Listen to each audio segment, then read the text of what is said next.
Sige, shoot lang kayo ng question. Parang kumusta na yung fans mo? Sobrang from kids hanggang sa mga nanay, tapos mga dad. Oo nga, yun ang nakakatuwa kasi last year kasi sa FHM, syempre na-expect ko men's magazine, so halos lahat ng pupunta lalaki. Pero last year, mixed din siya eh. So nangyari ulihan ngayon, may bata, matanda, mga babae, lalaki, so mixed din siya. So nagpapasalamat ako na ganun yung nagmamahal sa akin, na hindi lang specific dahil sa men's magazine siya, pang lalaki lang. So thank you sa lahat na nagpunta, talaga nagtsagang pumila para pirmahan yung mga magazine. So, kamusta naman na parang mas marami ngayon yung nagpa-autograph?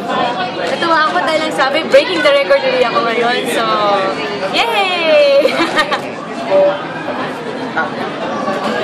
Okay na kaya. Ano yung what about sa tingin mo yung sa'yo na parang yun, iba-iba yung, paano mo nakaka-capture yung gano'ng kalaking market? Siguro depende sa ginagawa. Like ngayon, ginagawa ko yung Carmela. So, iba naman ang crowd nun. So, ibang crowd itong FHM. So, nakakatuwa na nag-mix silang dalawa. Maria, may iba lang tayo kasi parang hindi pa rin natin natitigil yung rumors na engaged na kayo ni Dingdong. What can you say about it na persistent yung rumors? Pag nangyari yun, sabi ko naman, hindi ko naman ipagkakait yan sa inyo. Sasabihin namin.